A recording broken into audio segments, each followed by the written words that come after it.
Right అమ్మా. మరి 16(4) ప్రకారం రిజర్వేషన్లు చూసాం మనం. అది ఎస్సీ ఎస్టీ అలాగే ఓబీసీ రిజర్వేషన్లు అనుకున్నాం. అలాగే ఈ మధ్య కాలంలో చేర్చినటువంటి ఈడబ్ల్యూఎస్ ఎకనామికల్ వీకర్ సెక్షన్ అని చెప్పి ఇప్పుడు చెప్పుకోబోతున్నాం. అయితే 16(4) దగ్గర వచ్చేసి ఎస్సీ ఎస్టీ ఓబీసీలకు మరియు ఆ 3 వర్గాలకు చెందినటువంటి మహిళలకు రిజర్వేషన్లు కల్పించడం జరిగింది. అయితే ఎస్సీ ఎస్టీ ఓబీసీలతో పాటు అగ్రవర్ణ పేదలకు కూడా రిజర్వేషన్ ఉంది. కానీ ఇది 16(4) దగ్గర చెప్పబడలేదు. అది 16(6) దగ్గర మనం తదుపరి ఆర్టికల్ దగ్గర మళ్ళీ చెప్పుకుంటాం. అయితే ఇక్కడ 16(4) ప్రకారం మరి ఇక్కడ ఎస్సీ ఎస్టీ ఓబీసీలకు రిజర్వేషన్ ఇచ్చారు. అయితే రిజర్వేషన్ ఇచ్చిన తర్వాత అనేక మంది ఆ వర్గాలకు చెందినటువంటి వాళ్ళు ఉద్యోగులుగా కూడా తయారవుతున్నారు, ప్రభుత్వ ఉద్యోగాలు పొందుతున్నారు రిజర్వేషన్ ప్రకారం. అయితే ఈ ఉద్యోగాలు పొందిన తర్వాత కూడా ఈ ఉద్యోగాలు పొందినటువంటి ఎస్సీ ఎస్టీలు కొంతమంది ఆత్మహత్యకు పాల్పడుతున్నారు. కారణం ఏంటి అనుకున్నప్పుడు ఆ యొక్క పని ఒత్తిడి కావచ్చు, పై అధికారుల యొక్క ఒత్తిడి అనుకోవచ్చు. ఇక్కడ ఏమవుతుందంటే ఈ రిజర్వేషన్ వల్ల ఈ ఎస్సీ ఎస్టీలు కింది స్థాయిలో ఉన్నటువంటి ఉద్యోగాలకు ఎక్కువగా ప్రాధాన్యత ఇచ్చి ఆ ఉద్యోగాలు పొందుతున్నారు. కానీ డబ్బు ఉన్నటువంటి సంపన్న వర్గాలు ఏం చేస్తున్నారంటే పెద్ద పెద్ద కోచింగ్ సెంటర్లలో కోచింగ్ తీసుకొని వారు గ్రూప్ 2 గ్రూప్ 1కు ప్రిపేర్ అవుతున్నారు. ఉదాహరణకి ఎస్ఐ కానిస్టేబుల్ కోసం ఈ నిమ్న కులాలు ప్రయత్నం చేస్తే అదే డబ్బును సంపన్న వర్గం అయితే డైరెక్ట్ గ్రూప్ 1 కొట్టేసి డిఎస్పీగా వస్తున్నారు. ఇప్పుడు ఆ డిఎస్పీ ఏం చేస్తున్నారంటే ఉదాహరణకు ఎస్ఐ కానిస్టేబుల్పై పని ఒత్తిడి పెంచేసరికి అక్కడ వారు చివరికి ఏం చేయాలో అర్థం కాక స్ట్రెస్తో ఆత్మహత్యకు పాల్పడుతున్నారు. ఇలా జరుగుతున్నటువంటి సందర్భంలో ఎక్కువగా ప్రభుత్వ ఉద్యోగులు ఆత్మహత్యలు చేసుకునే దాంట్లో ఎస్సీ ఎస్టీలు మాత్రమే ఉంటున్నారు. మరి దీన్ని అరికట్టడం ఎట్లా? దీన్ని అరికట్టాలంటే ఏం చేయాలి అనుకున్నప్పుడు భారత పార్లమెంట్కు ఒక ఆలోచన వచ్చింది. వీరు కూడా కింది స్థాయిలో ఉన్నటువంటి ఎస్సీ ఎస్టీ ఉద్యోగస్తులు ఎవరైతే ఉన్నారో వీళ్ళను కూడా ఒక పై స్థాయికి తీసుకొచ్చేటువంటి ప్రయత్నం జరగాలి.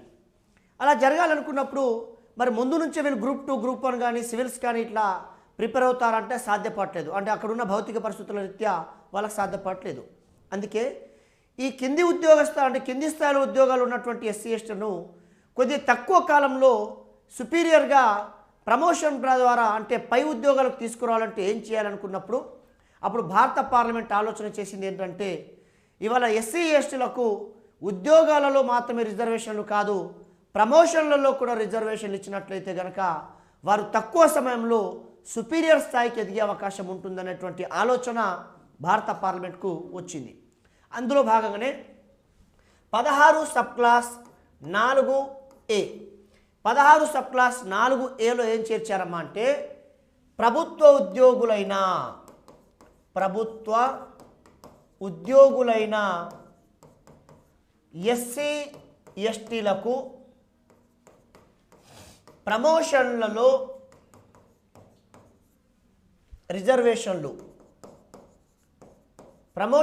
రిజర్వేషన్లు కల్పించవచ్చును. అంటే కేవలం ఉద్యోగాలలో మాత్రమే రిజర్వేషన్ కాదండి, ఈవెన్ ప్రమోషన్లలో కూడా రిజర్వేషన్లు కల్పించవచ్చును.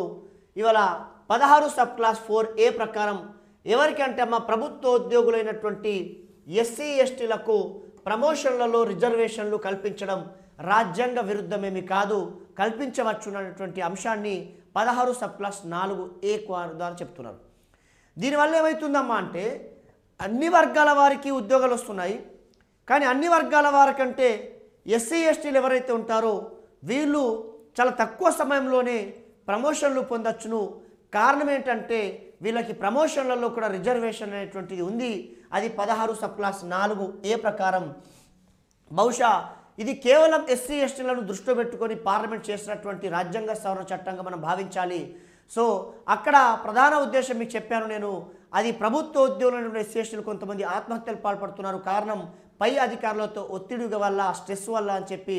అందుకే వీళ్ళను కూడా తక్కువ సమయంలో పై ఉద్యోగస్తులుగా మార్చేటటువంటి ఉద్దేశంతో ఇవాళ ఈ యొక్క 16 సబ్ క్లాస్ 4Aని చేర్చారు. కనుక వాళ్ళకి ప్రమోషన్లలో కూడా రిజర్వేషన్లు కల్పించవచ్చు అనేటువంటి అంశాన్ని 16(4)(a) ప్రకారం చేర్చారు. అయితే ఈ అంశం మరి రాజ్యాంగం అమల్లోకి వచ్చినప్పటి నుండి ఉందా? లేదు. రాజ్యాంగం అమల్లోకి వచ్చినప్పటి నుండి లేదు. మరి దీన్ని ఎప్పుడు చేర్చారు? మధ్యలో చేర్చారు. ఎప్పుడైనా గమనించండి, ఒక అంశాన్ని తొలగించాలన్నా ఇతర అంశాలు చేర్చాలన్నా కానీ అది రాజ్యాంగ సవరణ చట్టం ద్వారా మాత్రమే సాధ్యమవుతుంది. అందుకే మరి ప్రభుత్వ ఉద్యోగులైన ఎస్సీ ఎస్టీలకు ప్రమోషన్లలో రిజర్వేషన్లు కల్పించవచ్చు అనేటువంటి అంశాన్ని ఏ రాజ్యాంగ సవరణ చట్టం ప్రకారం చేర్చారమ్మా అంటే 77వ రాజ్యాంగ సవరణ చట్టం 1995 ప్రకారం చేర్చారని చెప్పండి. కాబట్టి 77 అమెండ్మెంట్ యాక్ట్ 1995 77వ రాజ్యాంగ సవరణ చట్టం 1995 ప్రకారం 95 ప్రకారం దీన్ని మరి రాజ్యాంగంలో చేర్చారు. ఏంటది? ప్రమోషన్లలో రిజర్వేషన్. ఎవరికని చెప్పాము? కేవలం ఎస్సీ ఎస్టీలకు మాత్రమే చెప్పి మనం ఇక్కడ చెప్పుకోవాలి. అయితే ఒక క్వశ్చన్ మార్క్ వచ్చింది, మరి ప్రమోషన్లలో రిజర్వేషన్లు అంటే ఏ ప్రాతిపదికన, అంటే ఎలా ఇవ్వాలి అంటే మరి వీళ్ళకు ఏ ప్రాతిపదికన ఇస్తే బాగుంటుంది ప్రమోషన్లలో రిజర్వేషన్లు? మరి పరీక్ష పెట్టాలా? మరి ఎలా జరుగుతుందంటే ఇక్కడ కూడా పరీక్ష పెడితే కనుక అక్రమాలు జరిగేటువంటి అవకాశం ఉండొచ్చు. ఎందుకంటే పరీక్షలలో మ్యానిపులేట్ చేసే అవకాశము మరి ప్రభుత్వ ఉద్యోగులు కాబట్టి ఒకవేళ ప్రభుత్వం కనుక మద్దతు ఉన్నట్లయితే అయ్యే అవకాశం ఇక్కడ ఉంది. అందుకే ఏం చేశారంటే పార్లమెంట్ తెలివిగా ఏం చేసిందంటే ఇలా పరీక్షలకు కాకుండా నైపుణ్యంతో సంబంధం లేకుండా ఎవరైతే ఉద్యోగాల్లో ముందు చేరారో అంటే సీనియారిటీ ప్రకారం, కాబట్టి సీనియారిటీ ప్రకారం వీళ్ళకు ప్రమోషన్లు ఇవ్వాలనేటువంటి అంశాన్ని నిర్ణయించారు. అందుకే ఇవాళ ప్రమోషన్లలో రిజర్వేషన్లు 77 అమెండ్మెంట్ యాక్ట్ 1995 ప్రకారం చేర్చి తర్వాత ఏం చేశారమ్మంటే 85వ రాజ్యాంగ సవరణ చట్టం 2001 ప్రకారం ఈ ప్రమోషన్లలో రిజర్వేషన్లను ఏ ప్రాతిపాదికన ఇవ్వాలి అంటే సీనియారిటీ ప్రాతిపాదికన. ఈ సీనియారిటీ ప్రాతిపాదికన ఇవ్వాలనేటువంటి అంశాన్ని రాజ్యాంగంలో చేర్చారు. కాబట్టి ఈ సీనియారిటీ అనేటువంటి పదాన్ని 85 అమెండ్మెంట్ యాక్ట్ 2001 ప్రకారం చేర్చారని చెప్పి మనం ఇక్కడ తెలుసుకోవచ్చును. అలాగే ఇదే సమయంలో సుప్రీంకోర్టులో కొంతమంది కేసు వేశారు. ఇవాళ ప్రమోషన్లలో రిజర్వేషన్లు మరి ఎస్సీ ఎస్టీలకు ఇవ్వడం సమంజసమేనా, అది సరైనటువంటి నిర్ణయమేనా అని చెప్పి సుప్రీంకోర్టును ఆశ్రయించారు. అప్పుడు సుప్రీంకోర్టు ఏం చెప్పిందంటే ప్రభుత్వ ఉద్యోగులైనటువంటి ఎస్సీ ఎస్టీలకు ప్రమోషన్లలో రిజర్వేషన్లు ఇవ్వడము రాజ్యాంగబద్ధమేనని చెప్పి సుప్రీంకోర్టు కూడా తీర్పిచ్చింది. మరి రాజ్యాంగబద్ధమేనని చెప్పి సుప్రీంకోర్టు తీర్పిచ్చిందని నేను మీకు చెప్పడం కాకుండా ఒక ఎవిడెన్స్తో ఒక ఆధారంతో మాట్లాడుకోవాలి. మరి ఆధారం అంటే ఏంటి సార్ అంటే ప్రభుత్వ ఉద్యోగులైనటువంటి ఎస్సీ ఎస్టీలకు ప్రమోషన్లలో రిజర్వేషన్లు కల్పించడం రాజ్యాంగబద్ధమేనని సుప్రీంకోర్టు ఎప్పుడు ఏ కేసులో తీర్పిచ్చింది అంటాడు. కాబట్టి చెప్పండి అమ్మా, అది 2007 సంవత్సరంలో అది ఎం నాగరాజు వర్సెస్ భారత ప్రభుత్వం అంటే UOI union of India. So భారత ప్రభుత్వం అంటారు, యూనియన్ ఆఫ్ ఇండియా అంటారు. కాబట్టి 2007లో M Nagaraju versus union of India భారత ప్రభుత్వం కేసులో సుప్రీంకోర్టు ఏం చెప్పిందంటే ఎస్సీ ఎస్టీలకు ప్రమోషన్లలో రిజర్వేషన్లు ఇవ్వడము రాజ్యాంగబద్ధమేనని చెప్పి తీర్పిచ్చిందని చెప్పి మనము చెప్పచ్చు. అయితే ఎప్పుడైనా గమనించండి, ఇవాళ సుప్రీంకోర్టు ఇచ్చినటువంటి ఏ తీర్పు కూడా శాశ్వతం కాదు. సుప్రీంకోర్టు ఇచ్చిన ఏ తీర్పు కూడా శాశ్వతం కాదు. ఎందుకంటే ఆ తీర్పు మారడానికి అవకాశాలు ఎక్కువగా ఉంటాయి. అంటే సుప్రీంకోర్టుకు పునర్సమీక్ష అధికారం ఉంది కాబట్టి తానిచ్చిన తీర్పుని పునర్సమీక్ష చేసి మళ్ళీ ఆ తీర్పుని మార్చుకునేటువంటి అవకాశం లేకపోలేదు. అయితే ఇవాళ ప్రమోషన్లలో రిజర్వేషన్ రాజ్యాంగబద్ధమేనని చెప్పి సుప్రీంకోర్టు 2007లో M Nagaraju versus union of India కేసులో తీర్పిచ్చింది. ఇచ్చిన తర్వాత మళ్ళీ తన తీర్పుని మార్చుకుంది. ఈ మధ్యకాలంలో కరెంట్ అఫేర్ ఇది చాలా ఇంపార్టెంట్ పాయింట్ ఏంటంటే ఈ మధ్యకాలంలో సుప్రీంకోర్టు రిజర్వేషన్లపై కీలక వ్యాఖ్యలు చేసింది. ఈ మధ్యకాలంలో ఏమని తీర్పిచ్చిందంటే ప్రభుత్వ ఉద్యోగులైన ఎస్సీ ఎస్టీలు ప్రమోషన్లలో రిజర్వేషన్లు అమలు చేయమని కోరడానికి అది ప్రాథమిక హక్కు కాదు అని చెప్పి తీర్పిచ్చిందమ్మా. చూడండి, ఇవాళ ఎం నాగరాజు కేసులో ఏం తీర్పిచ్చింది? ఇవాళ ప్రమోషన్లలో రిజర్వేషన్ కల్పించడం రాజ్యాంగబద్ధమని చెప్పింది. కానీ మళ్ళీ సుప్రీంకోర్టు తన అభిప్రాయం మార్చుకొని ఏం చేసిందంటే ప్రమోషన్లలో రిజర్వేషన్లు అమలు చేయమని కోరడానికి అది ప్రాథమిక హక్కు కాదు అని సుప్రీంకోర్టు ఈ మధ్య కాలంలో 7వ తారీఖు ఫిబ్రవరి నెల 2020 సంవత్సరం తీర్పిచ్చిందమ్మా. అంటే వాస్తవంగా చెప్పాలంటే మీరు గమనించండి అమ్మా, ఈ తీర్పు రావడం నిజంగానే కొంతవరకు భయపడేటువంటి తీర్పే. అంటే ప్రమోషన్లలో రిజర్వేషన్లు అమలు చేయమని కోరడానికి అది ప్రాథమిక హక్కు కాదు అని చెప్పిందంటే మరి ఇక్కడ స్పష్టంగా 16 సబ్ క్లాస్ 4A ఉంది. మరి ప్రభుత్వ ఉద్యోగులైనటువంటి ఎస్సీ ఎస్టీలకు కల్పించవచ్చునని చెప్పి. అంతేకాదు దీనికోసం 2 సార్లు రాజ్యాంగాన్ని సవరించారు. 77 అమెండ్మెంట్ యాక్ట్ 1995, 85 అమెండ్మెంట్ యాక్ట్ 2001 ప్రకారం 2 సార్లు రాజ్యాంగం సవరించారు. గతంలో సుప్రీంకోర్టు కూడా చెప్పింది రాజ్యాంగబద్ధమే. కానీ ఈ మధ్య కాలంలో మాత్రం మరి ప్రమోషన్లలో రిజర్వేషన్లు అమలు చేయమని కోరడానికి అది ప్రాథమిక హక్కు కాదు. అంతేకాదు నియామకాలలో కూడా రిజర్వేషన్లు అమలు చేయడానికి రాష్ట్రాలు కట్టుబడి ఉండాల్సినటువంటి అవసరం కూడా లేదు అని చెప్పింది 7వ తారీఖు ఫిబ్రవరి నెల 2020. నిజంగా చెప్పాలంటే ఇది ఆశ్చర్యకరమైన జడ్జిమెంట్ అమ్మా. ఇలా 2 అంశాలు చెప్పింది. ప్రమోషన్లలో రిజర్వేషన్లు అమలు చేయడానికి అది ప్రాథమిక హక్కు కాదని చెప్పింది. అంతేకాదంట నియామకాలలో కూడా రిజర్వేషన్లు అమలు చేయడానికి రాష్ట్రాలు కట్టుబడి ఉండాల్సిన అవసరం లేదు. అంటే తన విచక్షణ ఇయ్యొచ్చు ఇయ్యకపోవచ్చు అనేటువంటి అంశాన్ని సుప్రీంకోర్టు ఈ మధ్య కాలంలో చేసింది. నిజంగా చెప్పాలంటే అమ్మ ఒక రకంగా చెప్పాలంటే ఇలా రిజర్వేషన్లు మరి ప్రమాదంలో పడే అవకాశం ఉందా అంటే మరి ఈ తీర్పు ప్రకారం అయితే మనకు అదే కనిపిస్తుంది. కానీ మరి చూడాలి, దీనిపైన కూడా అనేక మంది వేశారు, పిల్లేశారు, గవర్నమెంట్ కూడా వేసింది. మరి దాని తర్వాత ఏమవుతుందో చూడాలి. అయితే అసలు ఈ జడ్జిమెంట్ ఎందుకు ఇచ్చింది, ఏ సందర్భంగా ఇచ్చింది అనుకున్నప్పుడు ఒకసారి మీకు ఈ జడ్జిమెంట్ సంబంధించి చెప్తాను. రిజర్వేషన్లపై సుప్రీంకోర్టు కీలక వ్యాఖ్యలు ఏంటివి? మరి రిజర్వేషన్లపై సుప్రీంకోర్టు కీలక వ్యాఖ్యలు చేసింది. మరి ఏవి వ్యాఖ్యలు చేసింది ఒకసారి చూద్దాం. అసలు ఏ సందర్భంగా వచ్చింది ఇది అన్నప్పుడు యాక్చువల్గా ఏమైందమ్మా అంటే 2012 సెప్టెంబర్ 5న ఉత్తరాఖండ్ ప్రభుత్వం ఒక నోటిఫికేషన్ ఇచ్చింది. అది దేనికి సంబంధించి అంటే అమ్మా ప్రమోషన్లకు సంబంధించి. ఉత్తరాఖండ్ ప్రభుత్వం మెడికల్కి సంబంధించి ఒక మెడికల్కు సంబంధించిన డిపార్ట్మెంట్లో అమ్మ ఉత్తరాఖండ్ ప్రభుత్వం 2012 సెప్టెంబర్ 5న ఉత్తరాఖండ్ ప్రభుత్వం మెడికల్కి సంబంధించిన డిపార్ట్మెంట్లో ప్రమోషన్లకు సంబంధించినటువంటి నోటిఫికేషన్ జారీ చేసింది. ఆ నోటిఫికేషన్ జారీ చేసి ఉత్తరాఖండ్ ప్రభుత్వం ఏం చేసిందమ్మా అంటే అందులో ఎస్సీ మరియు ఎస్టీలకు రిజర్వేషన్ ఇస్తున్నట్టు పేర్కొనబడలేదు. అంటే ఆ ప్రమోషన్లన్నీ ఓపెన్ కేటగిరీలో పెట్టింది.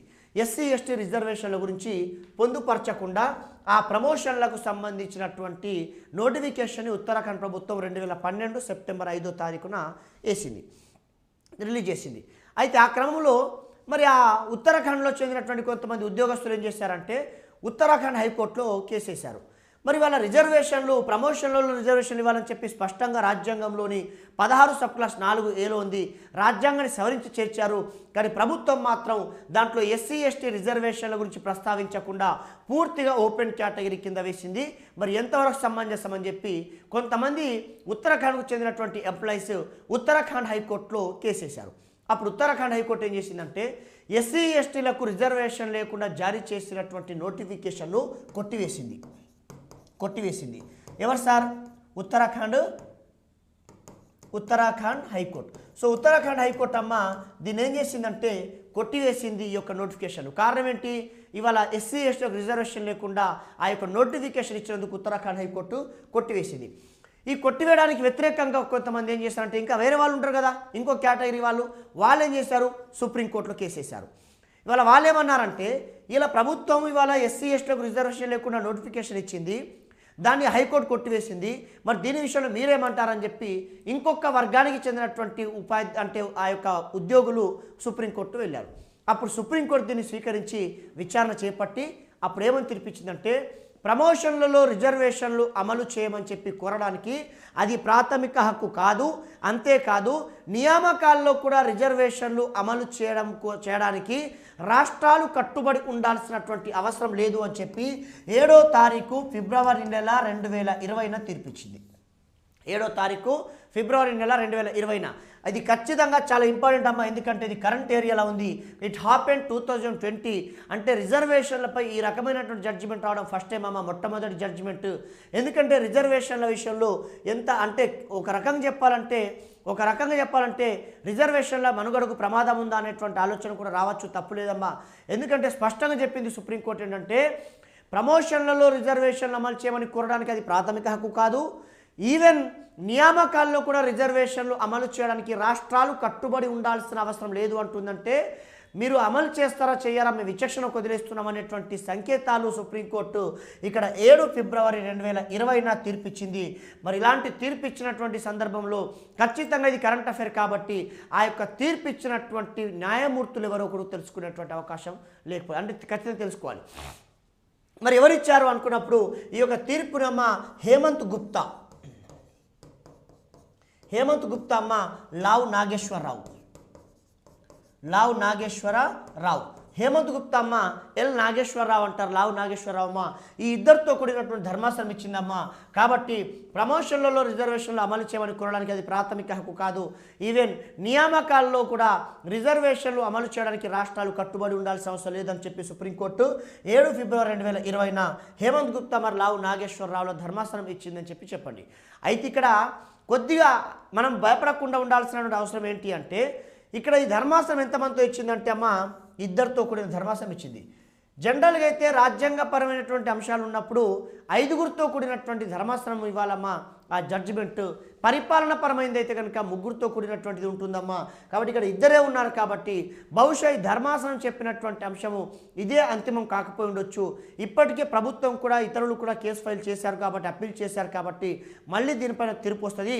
ఆ తీర్పు కూడా రిజర్వేషన్కి అనుకూలంగా వచ్చే అవకాశం ఎక్కువ ఉంటుంది. ఎందుకంటే ఇది ఇద్దరితో కూడినటువంటి ధర్మాసనం అని చెప్పి మనం అర్థం చేసుకోవాలి. కానీ ఇక్కడ విషయం ఏంటంటే ఇలాంటి తీర్పు రావడం మరి ఈ మధ్య కాలంలో మొట్టమొదటిసారిగా కాబట్టి అందుకే ఇది వచ్చింది కూడా 2020లో కాబట్టి ఖచ్చితంగా ప్రతి ఒక్కరు దీన్ని ఇవాళ ఆ యొక్క నోటిఫికేషన్ ఇచ్చింది ఎవరంటే ఎప్పుడు ఇచ్చిండ్రు ఉత్తరాఖండ్ ప్రభుత్వం. ఆ తర్వాత మీరు చూడొచ్చు కొట్టేసింది ఉత్తరాఖండ్ హైకోర్టు, దాన్ని సుప్రీంకోర్టులో కేసు వేశారు. సుప్రీంకోర్టు మాత్రం ఇలాంటి వ్యాఖ్యలు చేసింది. అయితే ఇక్కడ సుప్రీంకోర్టు ఇలాంటి వ్యాఖ్యలు చేసి ఇక్కడ ఏం చేసిందమ్మా అంటే హైకోర్టు ఇచ్చినటువంటి ఉత్తర్వులు ఏం చేసింది కొట్టివేసింది. హైకోర్టు ఇచ్చినటువంటి ఉత్తర్వులను ఏం చేసింది సుప్రీంకోర్టు ఉత్తర్వులు కొట్టివేసి ప్రభుత్వ నోటిఫికేషన్ని సమర్థించింది. ఎందుకు అంటే తానే చెప్పింది కదా ప్రమోషన్లో రిజర్వేషన్లు అమలు చేయని కోరడానికి అది ప్రాథమిక హక్కు కాదు. నియామకాలలో కూడా రాష్ట్రాలు కట్టుబడి ఉండాల్సిన అవసరం లేదని చెప్పిందంటే హైకోర్టు యొక్క ఉత్తర్వులు కొట్టివేసింది, ప్రభుత్వ నోటిఫికేషన్ సమర్థించిందని చెప్పి ఇక్కడ అర్థం చేసుకోవచ్చు. కాబట్టి అమ్మ ఇది మన రిజర్వేషన్లపై సంబంధించి ప్రమోషన్లో రిజర్వేషన్లపై ఈ మధ్యకాలం సుప్రీంకోర్టు యొక్క తీర్పు. ఆ తర్వాత మనకు ఉన్నటువంటి నెక్స్ట్ ఆర్టికల్ ఏంటమ్మా అంటే 16 సబ్ క్లాస్ 4B. మరి ఇక్కడ 16 సబ్ క్లాస్ 4B ఏం చెప్తుంది అనుకున్నప్పుడు అమ్మా ఇక్కడ బ్యాక్లాగ్ ఉద్యోగాల గురించి చెప్తుందమ్మా. బ్యాక్లాగ్ ఉద్యోగులను చెప్తుంది 16(4)B. ఉదాహరణకమ్మా మీకు క్లియర్గా అర్థం కావాలంటే స్పష్టంగా అర్థం కావాలంటే బీసీలో అమ్మా సాధారణంగా బీసీలో ABCDE ఇలా 5 వర్గాలు ఉంటాయి సార్. ABCDE ఉంటుంది. ఇక్కడ ఒకవేళ కనుక ఏ అనేటువంటి వర్గంలో సాధారణంగా కొంచెం లిటరసీ తక్కువ ఉంటుందమ్మా. అందులో వృత్తి కులాలు ఎక్కువ ఉంటాయి. మంగళి, చాకలి, బోయ, బెస్త అనేటువంటి వీళ్ళు ఉంటారు కాబట్టి ఇందులో వృత్తి కులాలు ఉంటాయి కాబట్టి లిటరసీ తక్కువ. ఉదాహరణకమ్మా BCAలో కనుక ఒక 5 ఉద్యోగాలు ఉన్నాయి అనుకుందాం ఏదైనా నోటిఫికేషన్లో, కానీ అర్హులు మాత్రం 3 ఉన్నారు, 2 ఉద్యోగాలు మిగిలిపోయాయి అనుకుందాం BCAలో. అప్పుడు BCAలో మిగిలితే ఏం చేస్తారమ్మా అంటే దాన్ని BCBకి ట్రాన్స్ఫర్ చేస్తారు. ఒకవేళ BCBలో మిగిలితేనమ్మా Cకి ట్రాన్స్ఫర్ చేస్తారు. Cలో మిగిలితే కనుక అమ్మ Dకి చేస్తారు. Dలో మిగిలితే కనుక అమ్మ Eకు చేస్తారు. ఒకవేళ Eలో మిగిలితే కనుక Aకు చేస్తారు. చివరిలో Eలో మిగిలితే Aకు. అంటే మొత్తానికైతే అమ్మ BCలలో వచ్చేటువంటి ఉద్యోగాలు ఏ ఒక్కటి కూడా వృధా కాదు సార్. అంటే ఒక కేటగిరీ లేకపోతే మరో కేటగిరీకి బదిలీ చేసి ఫుల్ ఫిల్స్ అవుతాయి. కానీ అదే SC కానివ్వండి, ST కానివ్వండి, ఉదాహరణకి SCలలో 10 ఉద్యోగాలు ఉండి 7 మాత్రమే అర్హులు ఉండి 3 ఉద్యోగాలు మిగిలిపోతే కనుక ఆ 3 ఉద్యోగాలు ఏమవుతున్నామంటే మరుగున పడిపోతాయి. అంటే ఎవరికి బదిలీ చేయడానికి వీల్లేదు, అవి మరుగున పడిపోతున్నాయి. STలో కూడా అమ్మ సేమ్ ఒకవేళ ఉద్యోగాలు మిగిలిపోతే అవి కూడా మరుగున పడిపోతున్నాయి. గతంలో ఒక 3 దశాబ్దాల క్రితం ఎలా ఉండేదమ్మా అంటే SCలకు సంబంధించి 25 ఉద్యోగాలు ఉంటే అభ్యర్థులు అర్హులు 15 మంది 16 మంది ఉండేవారు. అంటే ఆ ఉద్యోగాలకు సరిపడా అభ్యర్థులు కూడా ఉండేటువంటి పరిస్థితి కాదు గతంలో. STలలో అయితే ఇంకా దారుణంగా ఉండేది. STలలో అయితే సగానికి సగం కూడా అర్హులు ఉండేటువంటి వారు కాదు. ఇలా 25 మంది ప్రభుత్వ ఉద్యోగులు కావాల్సిన ఎస్సీలు కేవలం 15 మంది అయ్యేసరికి ఇంకో 10 మరుగున పడిపోవడం, అంటే ఆ ఉద్యోగాలు ల్యాప్స్ అయిపోవడం. ఆ తర్వాత ఎస్టీలలో కూడా ఇదే పరిస్థితి. అలా కాదు, ఏదో ఒక రోజు ఎస్సీ ఎస్టీల ఉద్యోగాలు మళ్ళీ ఎస్సీ ఎస్టీలతో భర్తీ చేయాలి. ఏదో ఒక రోజు ఎస్సీ ఎస్టీల యొక్క ఉద్యోగాలు ఎస్సీ ఎస్టీలతో భర్తీ చేయాలి. అవి మరుగున పడిపోవద్దు, ల్యాప్స్ కాకూడదు. ఖచ్చితంగా ఉన్న ఉద్యోగాలన్నీ కూడా వీటిని నింపాలి. ఇలా దీన్ని ఏమంటారంటే అమ్మ, గతంలో మిగిలిపోయిన ఉద్యోగాలను మళ్ళీ భర్తీ చేయడాన్ని ఏమంటారమ్మా అంటే బ్యాక్లాగ్ ఉద్యోగాలు అంటారు. ఏమంటారు? బ్యాక్లాగ్ ఉద్యోగాలు అంటారు. అందుకే ఈ బ్యాక్లాగ్ ఉద్యోగాలు గతంలో ఉండేది కాదమ్మా, దీన్ని ఈ మధ్య కాలంలో చేర్చారు. గతంలో ఎస్సీ ఎస్టీ ఉద్యోగాలు మిగిలిపోతే కనుక అవి అలాగే వృధా అయిపోయేటమ్మా. కానీ ఇవాళ మిగిలిపోయినటువంటి ఉద్యోగాలు ఒక్కటి కూడా వృధా కాకుండా ఖచ్చితంగా వారి చేత భర్తీ చేస్తారని చెప్పి మనం గమనించవచ్చు. ఉదాహరణకి 16(4)(b) ఏం చెప్తుందంటే 16 సబ్ క్లాస్ 4 ప్రకారం భర్తీ కాని ఎస్సీ ఎస్టీల ఉద్యోగాలను ప్రత్యేక నోటిఫికేషన్ ద్వారా లేదా తదుపరి సంవత్సరంలో జరిగే భర్తీ ప్రక్రియలో కలిపి కేవలం ఎస్సీ ఎస్టీలతో మాత్రమే భర్తీ చేయాలి. ఎస్సీ ఎస్టీలతో మాత్రమే భర్తీ చేయాలి. అంటే 16(4) ప్రకారం భర్తీ కానీ ఎస్సీ ఎస్టీల ఉద్యోగాలను ప్రత్యేక నోటిఫికేషన్ ద్వారా లేదా తదుపరి సంవత్సరం జరిగే భర్తీ ప్రక్రియలో కలిపి కేవలం ఎస్సీ ఎస్టీలతో మాత్రమే భర్తీ చేయాలి. అంటే గతంలో ఎస్సీ ఎస్టీల యొక్క ఉద్యోగాలు కనుక మిగిలిపోయి ఉన్నట్లయితే, అంటే సరైనటువంటి అర్హులు లేకుండా మిగిలిపోయినటువంటి ఉద్యోగాలు ఉన్నట్లయితే ఆ మిగిలిపోయిన ఉద్యోగాలను ప్రత్యేక నోటిఫికేషన్ ద్వారా కావచ్చు లేదా తదుపరి సంవత్సరం జరిగే భర్తీ ప్రక్రియలో కావచ్చు కలిపి అది కేవలం ఎస్సీ ఎస్టీలతో మాత్రమే భర్తీ చేయాలి. దాన్ని అంటారు బ్యాక్లాగ్ ఉద్యోగాలు అంటారు. ఇలా వారి చేత మాత్రమే భర్తీ చేయాలని చెప్పేటువంటి ఆర్టికల్ ఏదమ్మా అంటే 16 సబ్ క్లాస్ 4(b) అని చెప్పి మనం ఇక్కడ స్పష్టంగా చెప్పుకోవచ్చు. అయితే మరి ఇక్కడ ఇదే క్రమంలో మరి సార్ ఇక్కడ రిజర్వేషన్ అనేటువంటిది జనరల్గా 50% దాటొద్దు కదా. కానీ ఉదాహరణకి ఎస్సీ ఎస్టీల యొక్క ఉద్యోగాలు మిగిలిపోయాయి అనుకుందాం. 2010లో మిగిలిపోయామా, 2020లో దాన్ని భర్తీ చేశారు. ఉదాహరణకి ఒక ఎస్సీలకు రాష్ట్ర వ్యాప్తంగా ఒక 100, ఎస్టీలకు ఒక 50 ఉన్నాయనుకుందాం. ఇప్పుడు ఆ ఉద్యోగాలు ఎవరితో భర్తీ చేయాలి? ఎస్సీ ఎస్టీలతోనే భర్తీ చేయాలి. ఇప్పుడు రిజర్వేషన్ 100% అవుతుంది కదా, అంటే 50% మించిపోతుంది కదా.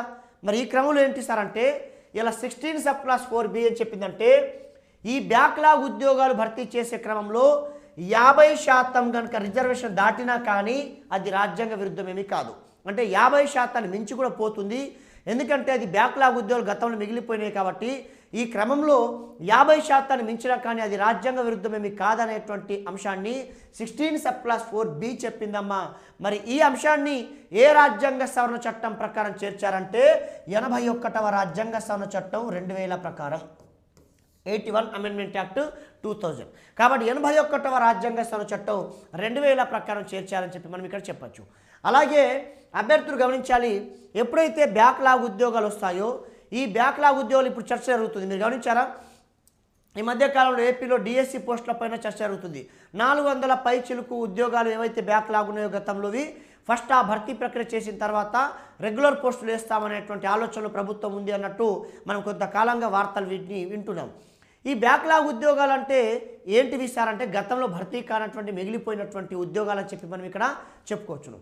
అయితే ఇక్కడ ఈ బ్యాక్లాగ్ ఉద్యోగాలకు సంబంధించి ఎప్పుడైనా గమనించండి, కొన్ని నోటిఫికేషన్లు అంటే గతంలో కొన్ని నోటిఫికేషన్లలో ఈ ఎస్సీ ఎస్టీలు కనుక అర్హులు లేకపోయి కనుక మిగిలిపోతే తర్వాత బ్యాక్లాగ్ నోటిఫికేషన్లో కొంత అర్హతలలో సడలింపులు ఇస్తారు సార్. కొన్ని అర్హతలలో సడలింపులు ఇస్తారు. ఉదాహరణ మీరు గమనించండి, అసిస్టెంట్ ప్రొఫెసర్ కావాలి అనుకున్నారు. అసిస్టెంట్ ప్రొఫెసర్ కావాలంటే పిహెచ్డి డాక్టరేట్ కావాలి, సెట్ ఉండాలి, నెట్ ఉండాలి, ఆర్టికల్స్, పబ్లికేషన్స్ ఇవన్నీ ఉండాలి. సరే, కనీస అర్హత సెట్ ఆర్ నెట్ లేకపోతే పిహెచ్డి ఉండాలి. కానీ అదే మీరు బ్యాక్లాగ్ ఉద్యోగాలు గమనించండి, పీజీ ఉన్నా కానీ పోటీలో మీరు నెగ్గచ్చు సార్. పీజీ ఉన్నా కానీ పోటీలో నెగ్గచ్చును. కనుక అమ్మ అర్హతలలో కొంత సడలింపులు ఇస్తారు. ఎందుకు కారణం ఏంటంటే గతంలోనే అర్హులు లేక మిగిలిపోయాయి కాబట్టి మళ్ళీ అవే అర్హతలు పెడితే ఉండొచ్చు ఉండకపోవచ్చు అనే ఉద్దేశంతో కొంత సడలింపు ఇచ్చేటువంటి అవకాశం ఉంటుంది. గతంలో మనకు చాలా అనుభవాలు ఉన్నాయి. ఇలా సడలింపులు ఇచ్చి భర్తీ ప్రక్రియ చేసినటువంటి అనేక సందర్భాలు మనం చూసాము. కనుక ఇది ఇలా ఉంటుంది. అయితే ఈ బ్యాక్లాగ్ ఉద్యోగాలకు సంబంధించి మీరు ఇంకో విషయాన్ని కూడా గమనించాల్సింది ఏంటంటే ఇది కేవలం ఎస్సీ ఎస్టీలకే సాధ్యమవుతుంది. వేరే వాళ్ళకు బ్యాక్లాగ్ ఉద్యోగాలు అనేటువంటివి ఉండవు. ఎందుకంటే మీకు చెప్పాను, బీసీలో ఏలో మిగిలితే బీకి ట్రాన్స్ఫర్ చేయడం, బీలో మిగిలితే సీకి ట్రాన్స్ఫర్ చేయడం ఇలా జరుగుతుంది కాబట్టి అక్కడ మిగిలిపోవడానికి అవకాశం లేదు. కానీ ఎస్సీ ఎస్టీలలో కేటగిరీస్ లేవు కాబట్టి ఓన్లీ ఎస్సీ ఓన్లీ ఎస్టీ కాబట్టి ఈ బ్యాక్లాగ్ ఉద్యోగాలు అనేటువంటివి ఎస్సీ ఎస్టీలకు మాత్రమే ఉంటాయనే విషయాన్ని మీరు స్పష్టంగా తెలుసుకోవాలి. కనుక ఇది 16(4)B అమ్మ. కాబట్టి 16(4) ప్రకారం భర్తీ కాని ఎస్సీ ఎస్టీ ఉద్యోగాలను ప్రత్యేక నోటిఫికేషన్ ద్వారా లేదా తదుపరి సంవత్సరం జరిగే ప్రత్యేక భర్తీ ప్రక్రియలో కలిపి కేవలం ఎస్సీ ఎస్టీలతో మాత్రమే భర్తీ చేయాలి. దీన్ని 16(4)B ప్రకారం చేర్చారు. అలాగే ఇలాంటి సమయంలో రిజర్వేషన్ 50% మించినా కానీ అది రాజ్యాంగ విరుద్ధమేమీ కాదు. ఈ అంశాన్ని 81 అమెండ్మెంట్ యాక్ట్ 2000 ప్రకారం చేర్చారని చెప్పండి. రైట్ అమ్మ. ఆ తర్వాత అమ్మ 16 సబ్ క్లాస్ 5. 16 sub class 5. ఇప్పుడు 16 సబ్ క్లాస్ 5 దగ్గర మీకు ఒక క్వశ్చన్ అడిగాడమ్మా. ఏంటంటే పైన టైటిల్ ఇచ్చాడు, క్రింద పేర్కొన్న వాటిలో సరైన వాక్యాన్ని గుర్తించండి అన్నాడు. సరైన వాక్యాన్ని గుర్తించన్నాడు అని ఆప్షన్లో కింద ఏమి ఇచ్చాడంటే ఏదైనా ప్రభుత్వ శాఖలో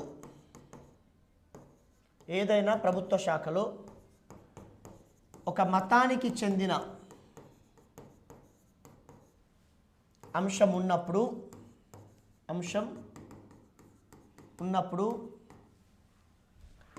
ఆ మతస్థులచే మాత్రమే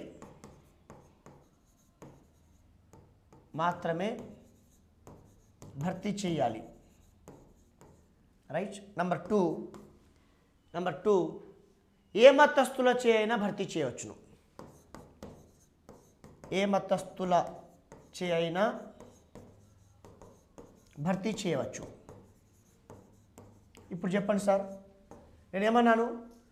ఏదైనా ఒక ప్రభుత్వ శాఖలో ఒక మతానికి చెందిన అంశం ఉన్నప్పుడు ఆ మతస్థులచే మాత్రమే భర్తీ చేయాలి. అంటే ఏదైనా ప్రభుత్వ శాఖలో ఒక మతానికి చెందినటువంటి అంశం ఉన్నప్పుడు ఆ శాఖలోని నియామకాలను ఆ మతస్థులచే మాత్రమే భర్తీ చేయాలి. ఆ శాఖలో నియామకాలు ఉంటే ఆ మతస్థులచే మాత్రమే భర్తీ చేయాలి. 2, ఏ మతస్థులచే అయినా నియామకాలు చేయవచ్చు. ఏది సరైంది అంటే మెజారిటీ పీపుల్ ఏమంటారంటే సార్ భారతదేశం లౌకిక దేశం, ఈ సెక్యులర్ కంట్రీ కాబట్టి దీనికి అలా ఉండదు, ఏ మతస్థులచే అయినా భర్తీ చేయొచ్చు కాబట్టి రైట్ ఆన్సర్ సెకండ్ అంటారమ్మా. కానీ ఫ్యాక్ట్ ఏంటంటే రైట్ ఆన్సర్ ఫస్ట్ వన్. ఇక క్లియర్గా కాబట్టి ఇలా 16 సబ్ క్లాస్ 5 ఏం చెప్తుందమ్మా అంటే స్పష్టంగా ఏదైనా ఒక ప్రభుత్వ శాఖలో ఒక మతానికి సంబంధించినటువంటి అంశం ఉన్నప్పుడు ఆ శాఖలోని నియామకాలను ఆ మతస్థులచే మాత్రమే భర్తీ చేయాలి.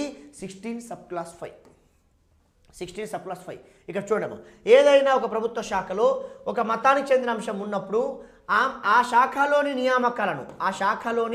నియామకాలను ఆ మతస్థులచే మాత్రమే భర్తీ చేయాలమ్మా. అది 16 సబ్ క్లాస్ 5. ఎందుకంటే మీకు బెస్ట్ ఎగ్జాంపుల్ చెప్తానమ్మా, అది వక్ఫ్ బోర్డు, అలాగే దేవాదాయ ధర్మదాయ శాఖ.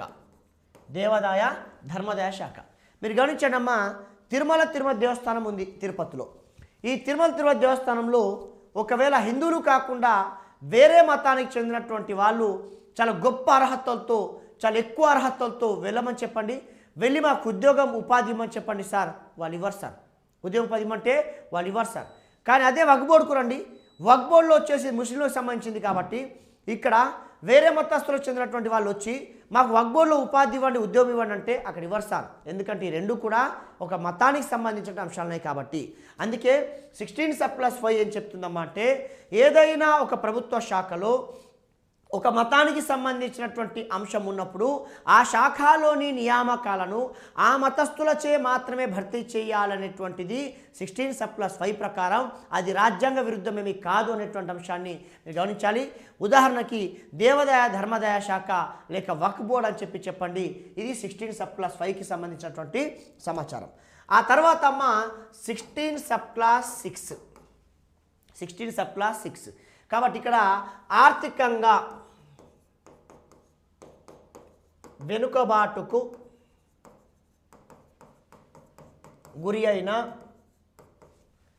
అగ్రవర్ణ పేదలకు ఆర్థికంగా వెనుకబాటుకు గురైన అగ్రవర్ణ పేదలకు ఉద్యోగాలు మనం అక్కడ 15 సబ్ క్లాస్ 6 ఏం చెప్పినాం, విద్యలు, ఉద్యోగాలలో 10% రిజర్వేషన్ కల్పించవచ్చును. సో ఇక్కడ ఆర్థికంగా వెనుకబాటుకు గురైనటువంటి అగ్రవర్ణ పేదలకు ఉద్యోగాలలో 10% రిజర్వేషన్ కల్పించవచ్చునమ్మా 16 సబ్ క్లాస్ 6 అని చెప్పండి. 16 సబ్ క్లాస్ 6 ప్రకారం. సో ఎక్కడైతే ఇక్కడ మీరు గమనించండమ్మా ఆర్థికంగా వెనుకబాటుకు, కానీ ఇక్కడ అదే కనుక 16 సబ్ క్లాస్ 4 అయితే కనుక మనము సామాజికంగా చెప్పాము, సామాజిక వెనుకబాటుకు గురైనటువంటి వాళ్ళని చెప్పాము. అలాగే అక్కడ ఎస్సీ ఎస్టీ ఓబీసీ అని చెప్పామమ్మా. అలాగే కానీ ఇక్కడ మాత్రం అమ్మ ఆర్థికంగా వెనుకబాటుకు గురైనటువంటి అగ్రవర్ణ పేదలకు 10% రిజర్వేషన్ కల్పించవచ్చును. ఎంతమ్మా 10% రిజర్వేషన్ కల్పించవచ్చున్న అంశాన్ని ఇలా 16 సబ్ క్లాస్ 6 ప్రకారం చేర్చారు. చూడమ్మా 16 సబ్ క్లాస్ 4 దగ్గర ఎస్సీ ఎస్టీ ఓబీసీలు ఉన్నారమ్మా. 16 సబ్ క్లాస్ 6 దగ్గర మాత్రం అగ్రవర్ణ పేదలకు 10% రిజర్వేషన్ కల్పించవచ్చు. దీన్ని 103వ రాజ్యాంగ సవరణ చట్టం 103 అమెండ్మెంట్ యాక్ట్ 2019 ప్రకారం చేర్చారు. 103వ రాజ్యాంగ సవరణ చట్టం 2019 ప్రకారం దీన్ని చేర్చారని చెప్పండి అమ్మా. సో ఇది 16వ నిబంధనకు సంబంధించినటువంటి అంశాలు. ఒకసారి చూడమ్మా 16 సబ్ క్లాస్ 1 ప్రకారం ప్రభుత్వ ఉద్యోగాలు కల్పించే విషయంలో పౌరుల మధ్య ఏ వివక్ష చూపరాదు. 16 సబ్ క్లాస్ 2 ప్రకారం ప్రభుత్వ ఉద్యోగాలు కల్పించే విషయంలో పౌరుల మధ్య 7 వివక్షలు చూపరాదు. అది కులం, మతం, జాతి, లింగ, జన్మ, నివాసం, వంశం. 16 సబ్ క్లాస్ 3 ప్రకారం ప్రభుత్వ ఉద్యోగాలు కల్పించే విషయంలో నివాసం ఆధారంగా పరిమితులు విధించే అధికారం పార్లమెంటుకు కలదు. 16 సబ్ క్లాస్ 4 ప్రకారం సామాజికంగా వెనుకబాటుకు గురైన ఎస్సీ ఎస్టీ ఓబీసీలకు ఉద్యోగాలలో రిజర్వేషన్ కల్పించవచ్చును. 16 సబ్ క్లాస్ 4A ప్రకారం 16 సబ్ క్లాస్ 4A ప్రకారం ప్రభుత్వ ఉద్యోగులైన ఎస్సీ ఎస్టీలకు ప్రమోషన్లలో రిజర్వేషన్లు కల్పించవచ్చును. 16 సబ్ క్లాస్ 4B ప్రకారం 16 సబ్ క్లాస్ 4 ప్రకారం భర్తీ కాని ఎస్సీ ఎస్టీ ఉద్యోగాలను ప్రత్యేక నోటిఫికేషన్ ద్వారా లేక తదుపరి సంవత్సరం జరిగే భర్తీ ప్రక్రియలో కలిపి వారి చేత మాత్రమే భర్తీ చేయాలి. 16 సబ్ క్లాస్ 5 ప్రకారం ఏదైనా ఒక ప్రభుత్వ శాఖలో ఒక మతానికి సంబంధించినటువంటి అంశం ఉన్నప్పుడు ఆ శాఖలోని నియామకాలను ఆ మతస్థులచే మాత్రమే భర్తీ చేయాలి. ఆ తర్వాత 16 సబ్ క్లాస్ 6 ప్రకారం ఆర్థికంగా వెనుకబాటుకు గురైనటువంటి అగ్రవర్ణ పేదలు ఎకనామికల్ వీకర్ సెక్షన్ పేదలకు ఉద్యోగాలలో 10% రిజర్వేషన్ కల్పించవచ్చును. ఇది 16 సబ్ క్లాస్ 6 అని గమనించండి. ఇక దీని తర్వాత మనకున్నటువంటిది ఏంటమ్మా అంటే నెక్స్ట్ 17th ఆర్టికల్. మరి 17 అమ్మ అస్పృశ్యత నిషేధం. అంటరానితనం అస్పృశ్యత నిషేధం అమ్మ. అన్టచబిలిటీ ఇన్ ఈక్వాలిటీ అంటారమ్మా. అన్టచబిలిటీ ఇన్ ఈక్వాలిటీ అని అంటారు. సో ఇక్కడ 17th ఆర్టికల్ అమ్మ అస్పృశ్యత నిషేధం అని మనం చెప్పుకుంటున్నాం. అయితే ఇక్కడ అస్పృశ్యత గురించి ఇక్కడ కనుక గమనించినట్లయితే అస్పృశ్యత అనే పదాన్ని వినియోగించినటువంటి మొట్టమొదటి ఆంగ్లేయుడు ఎవరంటారు సార్? అస్పృశ్యత అనేటువంటి పదాన్ని వినియోగించినటువంటి మొట్టమొదటి ఆంగ్లేయుడు ఎవరు అని అడిగే అవకాశం ఉందమ్మా. ఇక చూడమ్మా అస్పృశ్యత అనేటువంటి పదాన్ని వినియోగించినటువంటి మొట్టమొదటి తొలి ఆంగ్లేయుడు. సో ఇక్కడ అస్పృశ్యత అనే పదాన్ని వినియోగించినటువంటి తొలి ఆంగ్లేయుడు ఎవరమ్మా అంటే చెప్పండి, జేఎం నెస్ఫీల్డ్. జేఎం నెస్ఫీల్డ్. సో అస్పృశ్యత అనేటువంటి పదాన్ని మొట్టమొదటి వినియోగించింది ఎవరమ్మా అంటే జేఎం నెస్ఫీల్డ్ అని చెప్పండి. అయితే ఇక్కడ అస్పృశ్యత నిషేధ చట్టం ఉంది కదమ్మా. చాలామంది ఏమనుకుంటారమ్మా అంటే ఈ 17th ఆర్టికల్ ఎవరి కోసం అంటే ఎస్సీ ఎస్టీల కోసం అని అనుకుంటారమ్మా. తప్పు. ఎందుకంటే 17వ నిబంధనలో ఎక్కడ కూడా ఈ యొక్క 17th ఆర్టికల్ అనేటువంటిది ఎస్సీ ఎస్టీల కోసమే అని రాయబడి ఇక్కడ లేదు సార్. ఇవాళ 17th ఆర్టికల్లో ఏముందంటే అస్పృశ్యత నిషేధం ఉంది. దీని అర్థం ఏంటంటే ఏ పౌరుడు తోటి పౌరుడి మనోభావాలు దెబ్బతీయరాదు.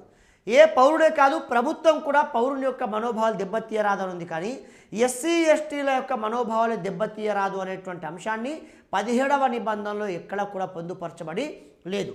కాబట్టి అమ్మ ఏ పౌరుడు లేక ప్రభుత్వం ఏ పౌరుని యొక్క మనోభావాలు దెబ్బతీయరాదు. అది కులం పేరుతో, అది మతం పేరుతో, జాతి పేరుతో, లింగ పేరుతో, ఇతర ఏ పేరుతో కూడా అమ్మ ఇతర పౌరుల యొక్క మనోభావాలు దెబ్బతీయరాదు అనేటువంటి అంశాన్ని ఇక్కడ 17th ఆర్టికల్ చెప్తుంది.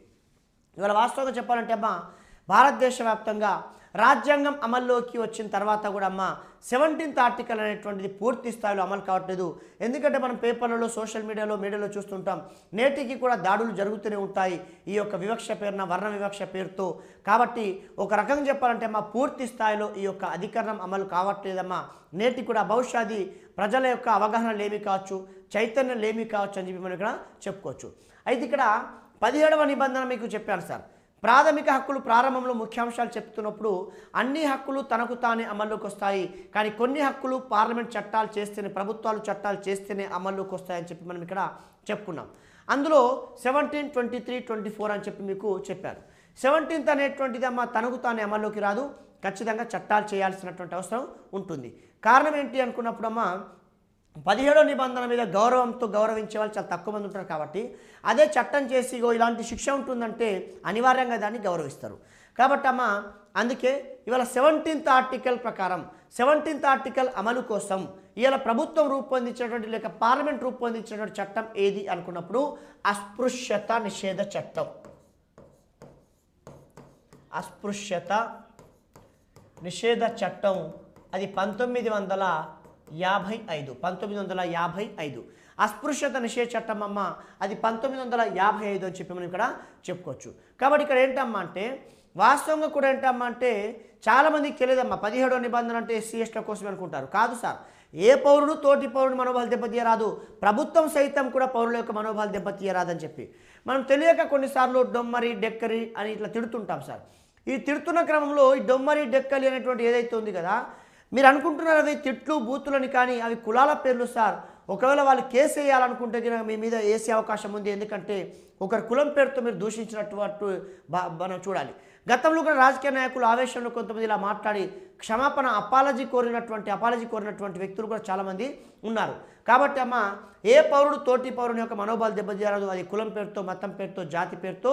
అలాగే దీనికోసం అమ్మ ఇవాళ గాంధీజీ భావాలకు అనుగుణంగా గాంధీ యొక్క లక్ష్య సాధనలో భాగంగా ఇవాళ అస్పృశ్యత నిషేధ చట్టాన్ని 1955 సంవత్సరంలో తీసుకొచ్చారు.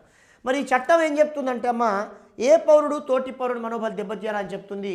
ఒకవేళ కనుక ఈ చట్టం ప్రకారం కనుక ఎవరైనా మనోభావాలు దెబ్బతీసినట్లయితే 6 నెలల నుండి 2 సంవత్సరాల వరకు జైలు శిక్ష. ఒక పౌరుని కనుక మనోభావాలు దెబ్బతీసినట్లయితే మరి 6 నెలల నుండి అమ్మ ఎన్ని సంవత్సరాల పాటు అంటే 2 సంవత్సరాల వరకు అమ్మ జైలు శిక్ష ఉంటుంది. 6 నెలల నుండి 2 సంవత్సరాల వరకు ఈ అస్పృశ్యత నిషేధ చట్టం 1955 ప్రకారం జైలు శిక్ష అనేటువంటి విధించబడుతుందని చెప్పి మనం చెప్పుకోవచ్చును. అంతేకాదమ్మా ఇవాళ గతంలో ఈ చట్టం గురించి ఏమడిగాడమంటే తెలంగాణ గ్రూప్లో అడిగాడు, అస్పృశ్యత నిషేధ చట్టం ఎప్పుడు అమల్లోకి వచ్చింది అన్నాడు. ఎప్పుడు అమల్లోకి వచ్చిందంటే అక్కడ డేట్ అడిగాడమ్మా, విత్ డేట్ అడిగాడు. అందుకేనమ్మా ఈ చట్టం ఎప్పుడు అమల్లోకి వచ్చిందంటే 1955 సంవత్సరం నవంబర్ 19వ తేదీ. 1955 నవంబర్ 19వ తేదీనమ్మా ఈ చట్టం అమల్లోకి వచ్చినటువంటిది. తెలంగాణ గ్రూప్ 2లో అడిగాడమ్మా, నవంబర్ 19వ తేదీ గురించి తెలంగాణ గ్రూప్ 2లో అడిగాడు. కాబట్టి అమ్మ ఈ యొక్క చట్టం ప్రకారం 6 నెలల నుండి 2 సంవత్సరాల జైలు శిక్ష. అలాగే ఈ చట్టం ఎప్పుడు అమలుకి వచ్చిందంటే 55 నవంబర్ 19వ తేదీన అమలుకి వచ్చిందని చెప్పండి. ఇప్పుడు చూడమ్మా ఈ చట్టం పేరేంటి? అస్పృశ్యత నిషేధ చట్టం. ఈ చట్టం పేరే అస్పృశ్యత నిషేధ చట్టం ఉంది. కాబట్టి నేనే ఇప్పటికి ఒక 10 సార్లు అన్నాను అస్పృశ్యత నిషేధ చట్టం అని చెప్పి. అయితే ఇలా అస్పృశ్యత నిషేధ చట్టం అనేటువంటిది ఉండడం వల్ల అందరూ అస్పృశ్యత అనడం వల్ల ఈ దేశంలోని కొన్ని వర్గాలంట, ఒక వర్గం అంట అయ్యో ఈ చట్టం మా కోసమే అని చెప్పి లోపల చాలా బాధపడుతున్నారంట. వారి మనోభావాలు కూడా దెబ్బతింటున్నాయంట. అందుకే ఒక హైకోర్టు ఏమని తీర్పిచ్చిందంటే అస్పృశ్యత అనే పదాన్ని పదే పదే వినియోగించడం వల్ల కొంతమంది వర్గం లేకపోతే ఒక వర్గం యొక్క ప్రజల యొక్క మనోభావాలు దెబ్బతింటున్నాయి కాబట్టి అస్పృశ్యత అనే పదాన్ని తొలగించాలని చెప్పింది. అస్పృశ్యత అనే పదాన్ని తొలగించాలని చెప్పింది. మిమ్మల్ని అంటాడు, మరి అస్పృశ్యత అనే పదాన్ని తొలగించాలని చెప్పి ఏ హైకోర్టు ఎప్పుడు తీర్పిచ్చింది అంటాడు. కాబట్టి అస్పృశ్యత అనే పదాన్ని తొలగించాలని చెప్పి 1974లో మైసూర్ హైకోర్టు తీర్పిచ్చిందమ్మా. ఏ హైకోర్టు? మైసూర్ హైకోర్టు తీర్పిచ్చింది. సో 1974లో మైసూర్ హైకోర్టు ఏమని తీర్పిచ్చిందంటే అస్పృశ్యత అనే పదాన్ని పదే పదే వాడటం వల్ల కొంతమంది యొక్క మనోభావాలు దెబ్బతింటున్నాయి కాబట్టి ఆ పదాన్ని తొలగించాలని చెప్పి మైసూర్ హైకోర్టు 1974 సంవత్సరంలో తీర్పిచ్చిందని చెప్పండి. మరి తీర్పిచ్చినప్పుడు తొలగించాలా వద్దామా? తొలగించాలి. కాబట్టి అందుకే మిమ్మల్ని అంటాడు, మరి అస్పృశ్యత అనే పదాన్ని ఎప్పుడు తొలగించారంటారు. ఈ అస్పృశ్యత అనేటువంటి పదాన్ని 1976లో తొలగించారు. 1976లో 74లో మైసూర్ హైకోర్టు మరి అస్పృశ్యత అనే పదాన్ని తొలగించాలని చెప్పినందుకు 76వ సంవత్సరంలో ఈ యొక్క అస్పృశ్యత అనేటువంటి పదాన్ని తొలగించడం జరిగిందని చెప్పండి. అయితే మరి గతంలో సార్ దీని పేరు అస్పృశ్యత నిషేధ చట్టం కదా, మరి అస్పృశ్యత అనే పదం తొలగించిన తర్వాత మరి ఇప్పుడు ఈ చట్టం పేరు ఏమని నామకరణం చేశారు? ఇది కూడా పాయింటే. ఎందుకంటే గతంలో అస్పృశ్యత నిషేధ చట్టం, మరి ఇప్పుడు అస్పృశ్యత అనే పదం తొలగించారు. మరి తొలగిస్తే ఇప్పుడు చట్టం పేరు కూడా మారాలి కదా. అందుకేనమ్మా అస్పృశ్యత నిషేధ చట్టాన్ని ప్రస్తుతం ఏమని పిలుస్తున్నారమ్మా అంటే ఏమని పిలుస్తున్నారమ్మా? పౌర హక్కుల పరిరక్షణ చట్టం. పౌర హక్కుల పరిరక్షణ చట్టం. పౌర హక్కుల పరిరక్షణ చట్టం 1976గా నామకరణం చేశారు. ఎప్పుడైతే అస్పృశ్యత అనేటువంటి పదాన్ని తొలగించిన తర్వాత ఆ చట్టం పేరు నూతనంగా నామకరణం చేశారు. అది పౌర హక్కుల పరిరక్షణ చట్టం.